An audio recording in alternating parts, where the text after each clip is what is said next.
Good morning friends.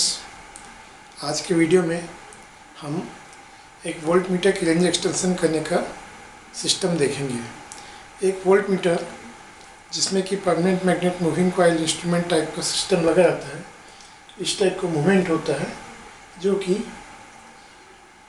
Full scale deflection IFSD 1 milliampere में full scale deflection होता है। इस टाइप का जो छोटा सा इंस्ट्रूमेंट का मूवमेंट होता है उसमें इस तरह से सीरीज रेजिस्टेंस लगा करके हम उसको मल्टीपल रेंज वाला वोल्ट मीटर बना सकते हैं।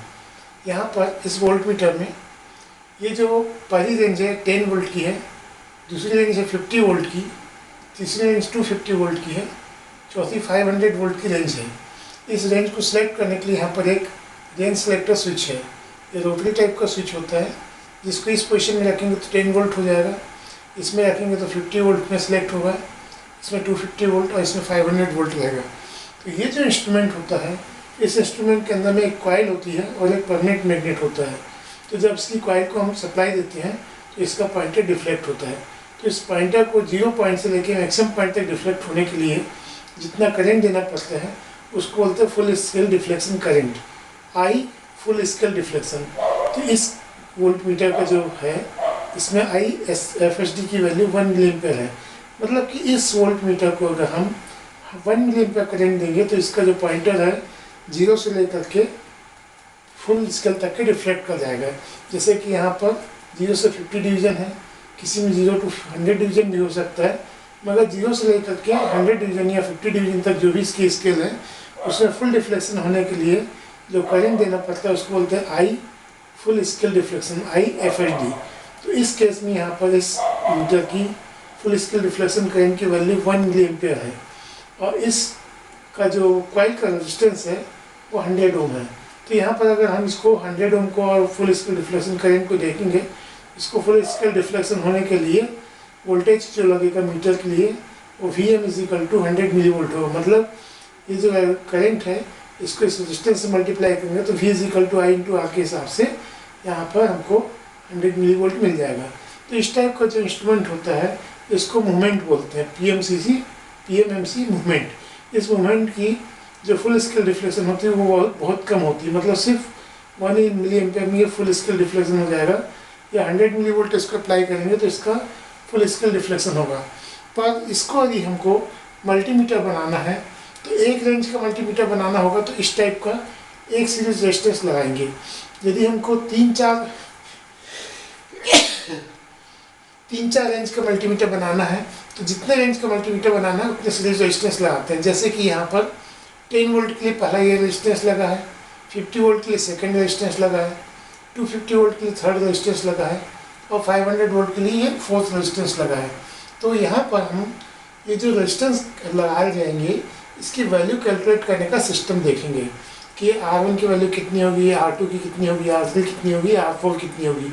तो जब हम किसी भी इस टाइप के इंस्ट्रूमेंट का जो डायल कॉइल होती है, कॉइल की हमको रेजिस्टेंस मालूम हो और उसका फुल स्केल डिफ्लेक्शन करंट मालूम हो, तो सबसे पहले हमको जैसे 10 वोल्ट के लिए बनाना है तो 10 वोल्ट के लिए हम यहाँ पर एक रेजिस्टेंस R4 एक्स्ट्रा लगाएंगे। तो R4 की वैल्यू कितनी होगी इसको फाइंड आउट करने के लिए हम यहाँ पर इस इक्वेशन को यूज़ करेंगे।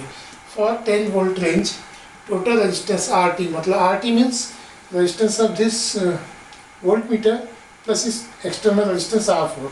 तो टोटल RT = जितना वोल्टेज बनाना है, जैसे हमको 10 वोल्ट का मीटर बनाना है, ये फर्स्ट रेंज हमारी 10 वोल्ट है, तो 10 वोल्ट का मीटर बनाना है तो 10 वोल्ट की वोल्ट अपॉन इसका फुल स्केल डिफ्लेक्शन जो है 1 मिलीएम्पियर। तो 10 वोल्ट अपॉन 1 मिलीएम्पियर करेंगे तो इसका हो जाएगा हमारा 10 किलो ओम। मतलब इस पॉइंट से लेकर के इस पॉइंट तक का जो टोटल रेजिस्टेंस होगा वो 10 किलो ओम होना। तो 10 किलो ओम यहाँ से यहाँ तक का टोटल रेजिस्टेंस है, तो ये जो एक्सटर्नल रेजिस्टेंस है वो कितना होगा, ये टोटल रेजिस्टेंस माइनस ये वाला इसका 100 ओम रेजिस्टेंस। तो value of R4 resistance = RT, मतलब टोटल रेजिस्टेंस माइनस RN, मतलब मीटर का रेजिस्टेंस। RT - RN = यहाँ पे 10,000 ओम्स माइनस 100 = 9,900 ओम्स हो जाएगा, = 9.9 किलो। तो यहाँ पर हम R4 की जगह 9.9 किलो ओम का रेजिस्टेंस लगा देंगे। ये रेजिस्टेंस और ये मीटर मिल करके 10 वोल्ट का मीटर बन जाएगा। तो इस पॉइंट से हम एक कनेक्शन लेकर के रोटरी स्विच के फर्स्ट पॉइंट में कनेक्ट कर देंगे, जो कि इसको 10 वोल्ट का रेंज है।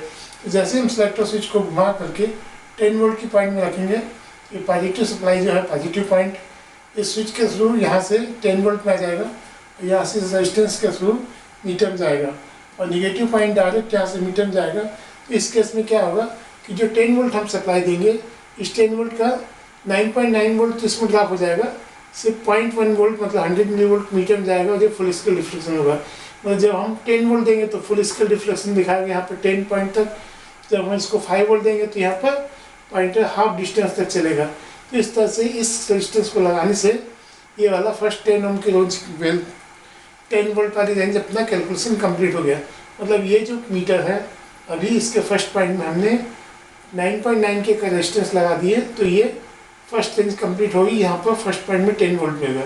अब सेकंड पॉइंट में हमारे को 50 वोल्ट का बनाना है, तो 50 वोल्ट के लिए हम ये R3 एक्स्ट्रा लगा देंगे।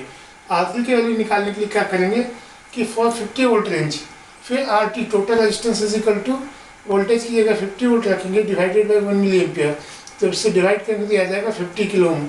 मतलब इस पॉइंट से लेकर के इस पॉइंट तक का टोटल रेजिस्टेंस 50 किलो ओम चाहिए। तो इसमें से ऑलरेडी यहाँ पर 10 किलो ओम आता है, इसको माइनस कर देंगे तो ये वाला रेजिस्टेंस जो है 40 किलो ओम का हो जाएगा। ये मतलब R3 is equal to R total minus R4 plus RM, ये वाला R4 प्लस RM। इससे हो जाएगा R3 इज इक्वल टू 50 के टोटल रेजिस्टेंस माइनस 9.9 के plus 100 is equal to 40 kilo ohm होगा। यहाँ पर हम R3 की जगह 40 किलो ओम का रेजिस्टेंस लगा देंगे, इसकी सेकंड रेंज भी बन जाएगी। मतलब फर्स्ट पॉइंट जब हम टच करेंगे, इसको सिलेक्टर को फर्स्ट पॉइंट में रखेंगे 10 वोल्ट में होगा, तो पॉजिटिव सप्लाई इसके थ्रू यहाँ से इस पॉइंट में जाएगी और सिर्फ 9.9 के रेजिस्टेंस सर्किट में आएगा, और ये meter as a 10 volt meter work करेगा। जब हम इसको सेकंड पॉइंट में लगा देंगे 50 वोल्ट में, तो पॉजिटिव सप्लाई यहाँ से आएगी 50 वोल्ट में, और इस समय ये वाला रेजिस्टेंस और ये रेजिस्टेंस दोनों सीरीज में हो जाएगा। तो टोटल 40 के प्लस 9.9 के सीरीज में होकर किस में जाएगा। इस केस में ये मीटर जो है एज ए 50 वोल्ट मीटर काम करेगा। इसी तरह से थर्ड रेजिस्टेंस जो लगाएंगे R2 का, तो उसको लगाने से हमारे को ये 250 वोल्ट की थर्ड रेंज मिलेगी, और R1 का लगाने से 500 वोल्ट की फोर्थ रेंज मिलेगी। तो थर्ड रेंज के लिए for 250 volt range total resistance RT is equal to 250 voltage upon 1 milliampere current, तो 250 के हो जाएगा। इस 250 के में से हमको जब R2 के लिए निकालना है, ये R2 is equal to total resistance minus R3 plus R4 plus RM is equal to 250 के टोटल माइनस ये वाला 40 के प्लस 9.9 के प्लस 100 ओम, 40 के प्लस 9.9 के प्लस 100 ओम, इसका आंसर आ जाएगा 200 किलो ओम। यहाँ पर हम R2 की